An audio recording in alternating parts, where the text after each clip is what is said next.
Financing a new business is one of the biggest hurdles facing prospective franchisees. And it's not surprising when you find out that as well as buying the actual business, you're also expected to front up for training, equipment, and legal fees. And that's even before you pick up the keys. If you've ever thought about getting into business but haven't been sure if you can afford to, then this episode is for you. Hi, I'm Effie Zahos, and we're talking all things finance on The Franchise Show.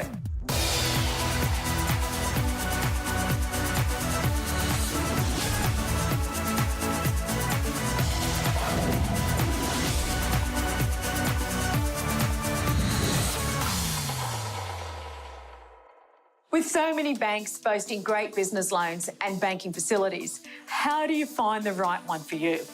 Well, it's important that you take this decision seriously because the wrong choice could leave you paying for features you don't even need. Now, don't worry. Sarah went to Canstyle to find out more about the lending process so you know exactly what's involved and what you should be looking for. We've all applied for a financial product, from a savings account, credit card, and even a personal loan. But applying for a business loan is more complex than walking into the bank and filling out an application. To break it all down for us, we're here at Canstyle with Steve Meckenbecker, the resident financial expert. What should your key considerations be when determining the best loan for you? Yeah, well, this is about you. And it's about your needs. You know, what term do I want the money over? How much can I afford to repay? When you take out a loan, you can never predict exactly what's going to play out in the future. So one of the things you want is flexibility in the loan, and that's delivered a lot of different ways. Primarily, it's about, can I make extra repayments? Can I make lump sum repayments? The other bit, though, is about the support that the lender will give you. When you've got a problem, they're problem solvers. When you have a need, they're the people that can help you find your way through the maze of banking. So say the bank or lender is happy with the business model, how do you prove that you are a worthy recipient of that finance? Look, even if the bank is comfortable with the business model, the bank also has to be comfortable with you. So it's things like your credit rating, your background, your experiences, what business you've done before. It's your personal balance sheet. It's what you own and what you owe. That tells a lot of the story. It says, yes, you're the right person to run a business and to lend money to. But I guess the bank loan isn't the only thing people need to consider. What else might they need to think of about financing a business? The loan is critical to the overall cost of the business, but business has a wide range of financial needs. So there are business transaction accounts, leases, an overdraft, an online banking system that interfaces well with your accounting system. You'll need all of these things, so talk about them now. Don't be afraid to shop around, don't be afraid to take them from different providers, because with online banking these days, it's never been easier to really integrate your own set of financial services from a variety of providers. The advice of a broker can prove invaluable when dealing with lenders. And I'll show you why after this break. You're watching The Franchise Show.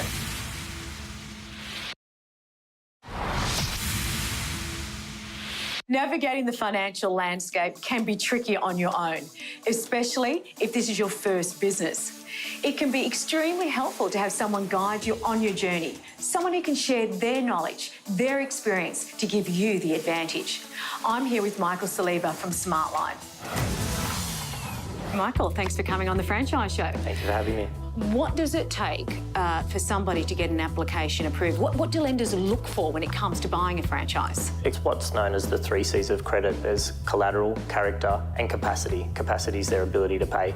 We want to know that the people can basically afford to put forward what they are as security, that they have a track record in that type of business, or at least in some sort of business that lends to them being successful, and also their capacity to pay. So the bank will have a look at overall what their previous work history is like, including their financial history as well, and if the business model is set up correctly, that the franchise will have a bit of cash flow at the start, or if not, they've got some savings behind them to help meet those repayments. So someone like myself that wants to buy, say, a hair salon as a franchise, I've got no experience in cutting. You're saying that the bank may not look at that as favourable? Yeah, well, look, you've got great hair, so they might take that on board. Someone did this today. Yeah, but look, they really want to know that you're going to be successful as well. It's not just what you're doing with their money, but for yourself as well. It can be quite devastating for a family to perhaps put up a family home, go into an endeavour that isn't successful, the responsibility falls upon us as a lender to ensure that you're making the right decision for yourself and your family as well. We'll have a look at things such as the business plans offered by each franchisor and also the track record, so we can certainly help guide a franchisee in their purchase, knowing from a financial background that we've seen it happen before. If I was to get a loan, what type of a loan would I be looking for? What would they give me? And do you pay a lot for a franchise loan? It depends on the type of franchise and the security offered. General standard franchise loans basically work in that you put what collateral you have forward and the bank will lend you the rest based on the value of the business. So you have to have thought about a few things, you know, who the franchise is with, what value it actually has, and come to the bank with a few important things like a valuation of the business and any track record that that franchisor has to show you what the business would be worth. You usually can't exceed, say, 50 to 70% of the value of the actual franchise in the loan. So the rest of that value, in most cases, that comes in the form of the family home, if there's equity available. That is good and bad in that obviously you're putting your home on the line with the business. So again, it comes back to the bank making sure that you will be successful. What happens if they can't make the repayments? As a creditor, we'd certainly have a look at their ability to make repayments ongoing using some savings. And if it does turn out that they're having trouble with the repayments, the first thing they should do is contact their broker or their bank to have a bit of a talk about how things are going. This does happen a lot of times when people don't engage their accountant as part of the day-to-day running of the business. Then they don't have as much of a handle on cost of stock, employees and that sort of thing, and things can sort of run into the red. A common thing that happens when that occurs is that they will try and avoid the bank because they're embarrassed about not being able to make repayments or trying to sort things out without alarming the bank. But really the best thing to do is come back to whoever it is who's extended you the credit and have a chat about the situation you're in so that they can help. Banks aren't in the business of trying to take people's livelihood away from them. They really want them to be successful. If it's not, let them know and they'll do what they can to help. One of the signs that I know that could indicate that you're in a bit of financial trouble is that you're dipping into your own personal kitty. How does a franchisee distinguish between this is money for my business and this is my personal money and the two should not meet? It certainly happens a lot, unfortunately. It's very important for those accounts to be separated. So you should have a transaction account for your business that sits alongside any line of credit or cash flow or overdraft account that you have and the business loan. And those two really shouldn't mix. There are implications for your taxation, and also you can only put in so much out of your own funds before you start running dry. So definitely a good accountant will help you keep those two things separate and make sure that doesn't happen.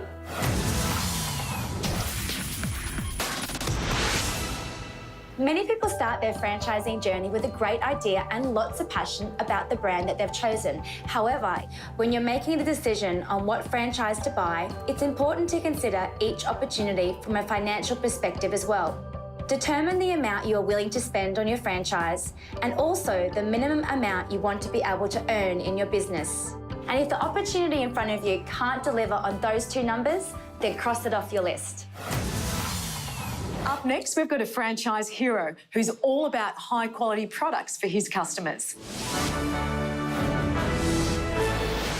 Mate, I've been here for 9.5 years in Concord here. Been doing it for 14, making pizzas with a brand. Lots changed since the beginning.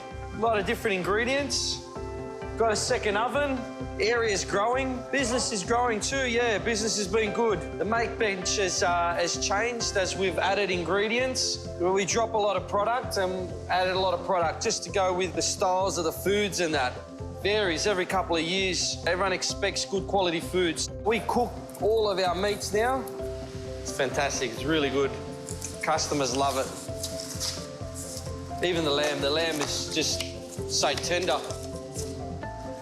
So tender and fresh. It's an advantage that we've been doing it from day one, using the highest quality vegetables and meats on our pizzas. It's an advantage we've got over the other people. Always using quality.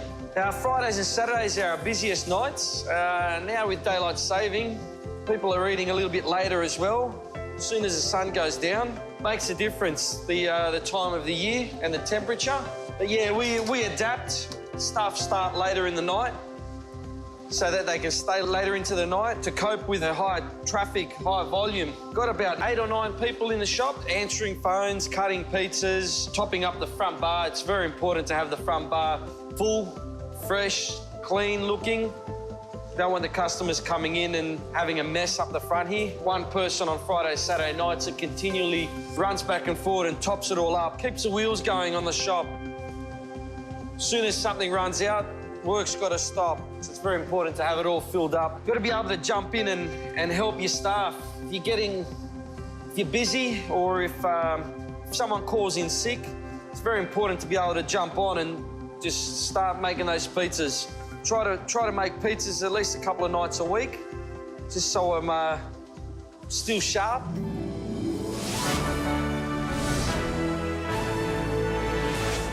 Wow, who would have thought your local pizza shop could be such a well-oiled machine? Well done, Jim. Stay with us. We've got more great money tips coming up on The Franchise Show.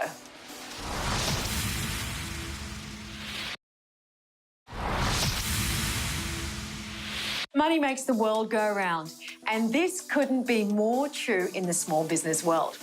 Now, when you're starting up, picking up speed and driving towards success, money matters every step along the way.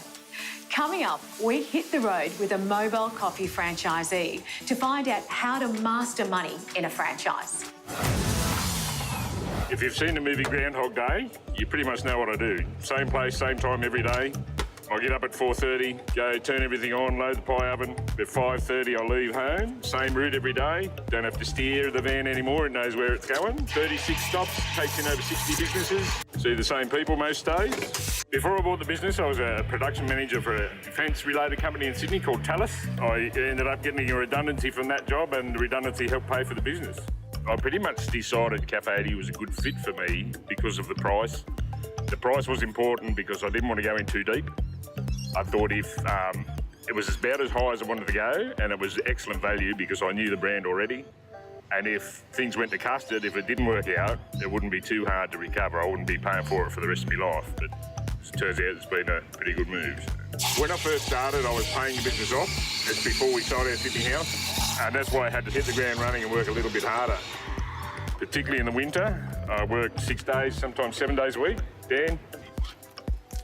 Excuse me. Then we sold our house and I bought the business outright. Took a lot of pressure off. And then I felt I was making a lot more money. There's all the business things you don't think about when you jump into it, I guess. But you can't go without any of them. Besides stock, stock's a big one. I put in a $1,000 order every week for stock for coffee and syrups and chocolate and all that sort of stuff. Insurance is a must. Maintenance for generator in the van. The generator that's in there now is only 6 months old. And insurance paid for a large chunk of the new one. Had I not had insurance, it's 15 grand. And accountants is a big one as well, yeah. Got our accountants. So we're also my 11:30 stock. If they wanted my business, they had to drink my coffee. I've worked hard from day one of this business, but I've always been confident. I never knew it was this much fun. I mean, you'll see it today. I smile every stop, everybody smiles at me. It's just the friendship we built up over time. From the very first day, 6 years and 1 month ago, they'd be my customers. If a competitor called on them, they'd rather go out and get a coffee. They said, no, this is Steve's place.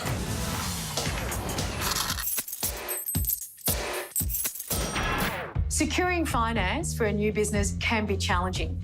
That's because banks generally see startup ventures as a risky proposition, though franchisees are looked on more favourably thanks to a strong track record. That said, business loans are very different, say, from home loans, and banks typically lend a maximum of 70% or more likely 50% of the startup costs. It's up to you to cough up the rest. Some franchise systems are accredited with major banks. ANZ, for example, may let you borrow against the value of stock or plant and equipment if you're with a preferred franchisor. Westpac offers the support of a specialist franchise broker. Either way, offering residential property as security for a business loan can boost your odds of loan approval, and it can lower your rate. But think it through carefully. Offering your home as collateral for a business could put your home in jeopardy if the business struggles. Up next, we're going to look at one of the franchising sector's latest hot topics: profitability. Stay tuned. You're watching The Franchise Show.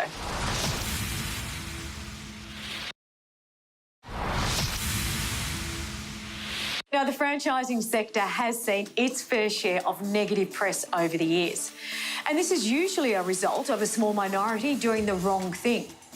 The question that many have recently been asking is, are franchises really profitable? Well, here to talk about just that is Dominic Lamb, CEO of the National Retail Association. Welcome to The Franchise Show, Dominic. Thank you for having me.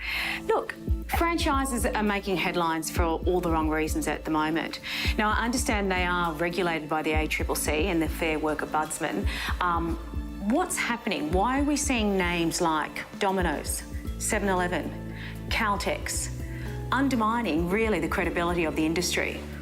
What are your thoughts? In these particular cases, what has occurred is that the Ombudsman has found more significant non-compliance issues, and typically what they do is seek to join the large brand associated with that. What we have seen is certainly big brands hitting the headlines, which I think really, unfortunately, has done some damage to franchising, but ultimately non-compliance is certainly not endemic throughout franchising, and it's not reflective of the industry. So is it a business plan that's wrong? Is it the model that's wrong that's forcing people to actually do this because they have to survive? If a brand really is focused on sales as opposed to profit, or they're pushing out, certain prices or issues in their supply chain or costs onto the franchisee, of course there's going to be ramifications around that.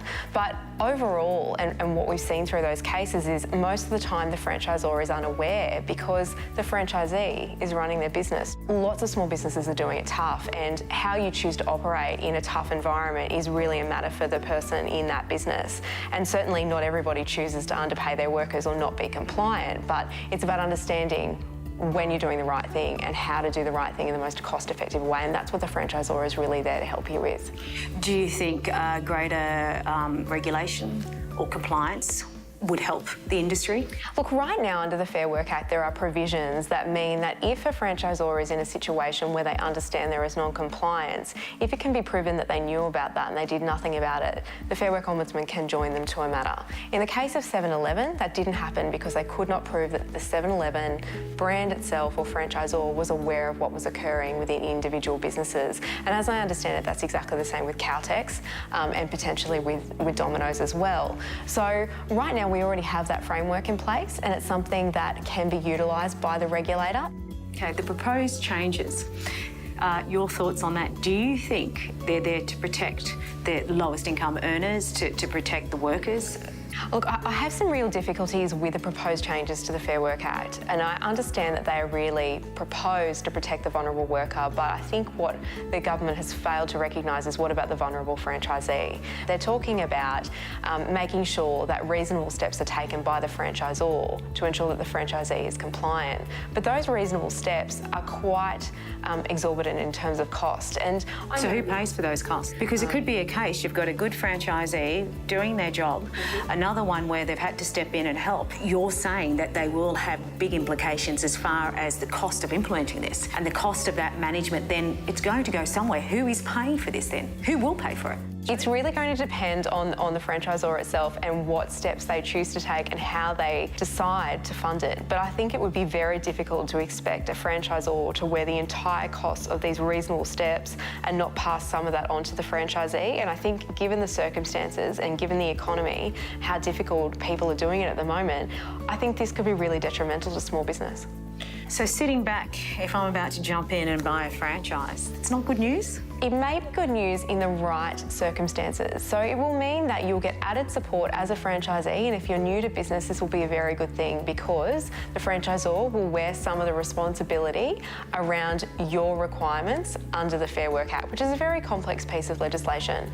On the offside to that, your costs could increase. It's definitely a possibility. And in addition to that, you might lose some of the control over what you used to have with your employees and how you would employ them, because ultimately now your franchisor is going to wear some of the risks if you get it wrong. And now that's good for the brand. It also means that hopefully we'll see a reduction in any brand damage that is done to franchising. What would you like to see then? Ultimately, we would like to see a model in which there are higher penalties for people that do the wrong thing in situations of vulnerable workers, and we would like to see those penalties dedicated back into business to educate them about what compliance looks like and to make compliance easier for them. We would also like to see the modern awards to be simplified, because right now they're incredibly complex, and if you are a small business owner and you don't have the luxury of an employer association or a franchisor to guide you through it, that can be very, very difficult. And I think that government really has an obligation to assist small business to flourish as opposed to placing them under more red tape. Dominic, thank you so much for your time, and I guess it's a case of watch this space. Thank you for having me. Australia's largest multi-brand food franchisor is now looking for people like you to become small business operators across these iconic brands. To inquire about how you could own a business of your own, call 1800 067 619 or visit rfg.com.au. Start your franchising journey today. No matter which way you look at it, finance is crucial to franchising. I hope you've learned something today that will help you in your future, no matter what you've got in store. I'm Effie Zargos, and thanks again for joining us this weekend. We look forward to your company next week on The Franchise Show.